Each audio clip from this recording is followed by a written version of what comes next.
much do architects make? You've probably heard that we're all rich, but is that really true? Let's get into it. All right, so how much do I make? I started school in 2014 and my starting salary was $45,500. But that was 9 years ago. I got licensed in 2018 and my first raise after that was in the spring of 2019. And at that point I was making $66,000. My raises every year since then have been between 6 and 12% annually. Obviously a lot of that was dependent on the pandemic, but it's been about 6 to 12% otherwise. So from my personal experience, architects that I know with 8 to 9 years of experience, including myself, are making anywhere in a range from $80,000 to $95,000, with annual bonuses from $5,000 to $10,000.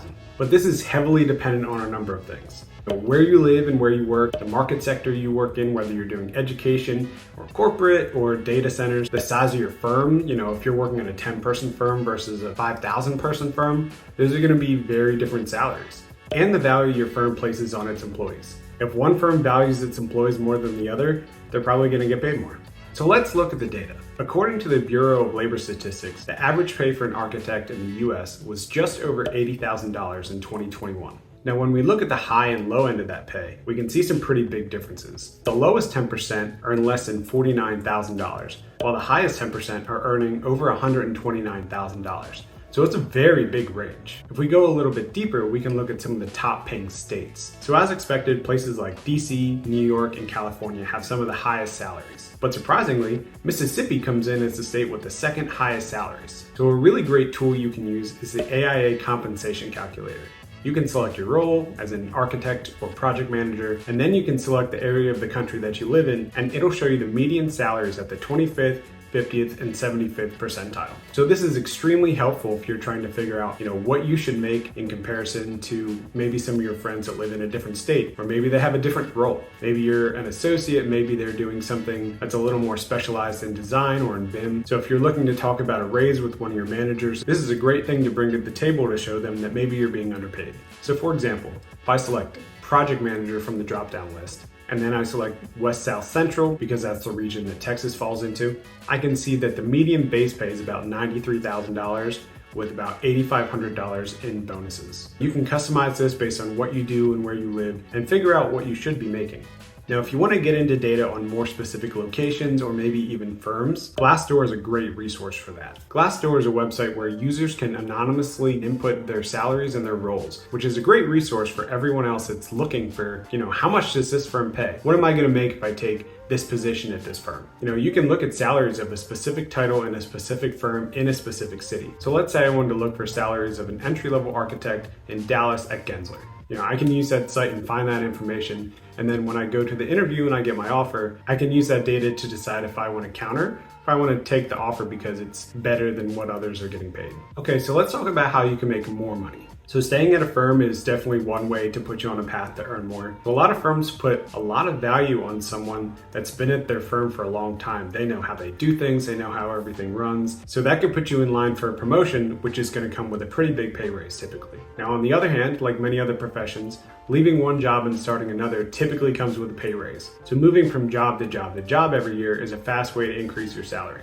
Now, another way to make more money is to just find a firm that pays overtime. Now, this isn't easy. Most firms don't pay overtime, but I can guarantee that there are plenty of times that you're working more than 40 hours. And if you're somewhere where you're not getting paid for that, that's just money down the drain. Now, some firms that do pay overtime will just pay straight time. Some will pay time and a half, but capturing those earnings is an easy way to boost your overall compensation. Now, I'd definitely be curious to know, those of you that are in the field, does your employer pay overtime? Let me know in the comments. Now, when we think about how much we make, we often just think of salary, but there's a lot more to it. And you may be surprised that if you compare two people with significantly different salaries, the one with the lower salary may actually be earning more overall each year. So some other things to think about. Like we said, overtime pay. That's going to be a huge difference if you're earning money for those extra hours or not. Are there any bonuses given out during the year and how much are those? Are there any other bonuses available for things like becoming licensed? How much are you going to pay for your insurance premiums? Or better yet, does your employer cover those? What percent do they match for your 401k or retirement plan? A difference of 4 or 5% could be huge depending on what your salary is. Is there an ESOP or an employee stock ownership plan? And if so, how much do they deposit in that each year?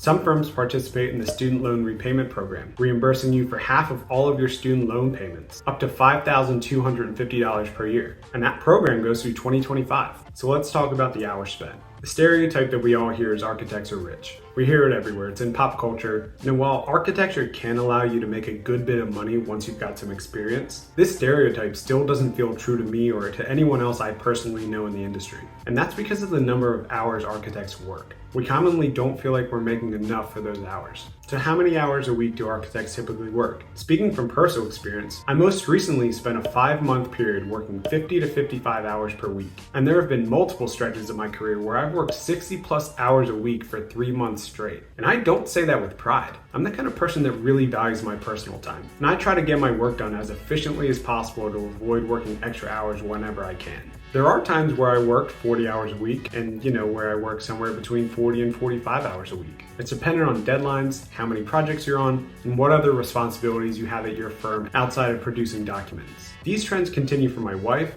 my friends, and my colleagues, all at different stages in their career, at different firms, and in different states. So let's say you make $90,000 a year, but you routinely work 60 hours a week. You'd only be making $28 an hour. Compare that to someone with the same salary who only works 40 hours a week, and they'd be making $43 an hour. There are a number of reasons for these long hours, and that'll be another video at some point, so I'll keep it simple. We have very tight deadlines in a very competitive industry, so the number of hours available before a deadline simply aren't enough to get the work done that's required. Working as much as is required to meet the deadline is expected. There's also a culture in architecture that working late is seen as a badge of honor, which stems from architecture school and permeates into professional life. And lastly, architecture and design are not things that have definite stopping points. You can always continue to work on something and make it better. Forever. There's no right answer or finish line to anything we do, and the vast majority of architects want to continue to improve their work. So yeah, architects can make good money, but it often comes at a price. Hopefully this was really helpful for you, and make sure you hit that subscribe button for more.